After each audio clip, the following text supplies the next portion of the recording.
శిరస్సును ధరించి వాటిని ఏనుగు మీద పెట్టి చక్కగా ఊరేగిస్తూ తన ఊరికి తెచ్చుకున్నాడు. రాముడు ఆ రూపంలో నాతో వచ్చాడు అని రాజ్యం నేను పాలించను. ఓకే, వీళ్ళందరూ కూడా మా చుట్టూ ఉండేవాళ్ళు, వశిష్ఠుడు వారు, మిగతా మంత్రులు, జనాలు. భర్త నువ్వు రాజ్యం పాలించవాయి, నువ్వు రాజ్యం పాలించవాయి అంటున్నారు. వీళ్ళకి పిచ్చోళ్ళు. నేను పాలించాలంటా? రాజ్యం ఎవరిది? రాముంది. నేను ఎవరివాడిని? రాముని సోదరుడు. నేను కూడా రాముడికి చెందినవాడిని.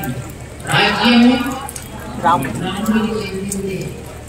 నేను రాముడికే, రాజ్యము రాముడిదే. అయితే మాలోనే ఒకరికొకరు పాలించబడేంటి? నిజంగా కాకపోతే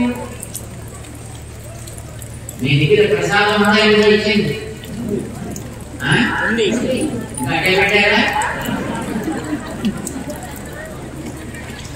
ఆ ప్రసాదం చేయడం ఉంది.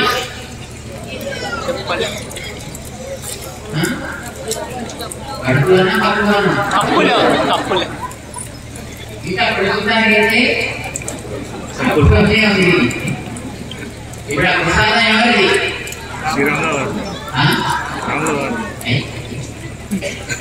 నిజంగా మాట్లాడండి. రాముడిది. ఆ ప్రసాదం ఎవరిది? రాముడిది. మీది. కప్పు ఎవరిది? అది మీదే. ఇవి రెండు మీదే. అయితే కప్పుగా ప్రసాదాన్ని నేను కొంచెం టేస్ట్ చూస్తా అని అంటుంది ఎప్పుడైనా? కప్పే నేను కూడా కొంచెం టేస్ట్ చూస్తా ఈ ప్రసాదాన్ని అంటాను. కూడా మీకన్నా మిగులుతుంది అర్థం మిగిలేదు. చూడచ్చా? అడగారా? చూడరాదు. ఎందుకంటే రెండు మీకు చెందినవి కనుక మీరు ఆదేశించినట్టు ఉండాలి తప్ప అందులో ఒకదాని మీద ఒకటి పెత్తనం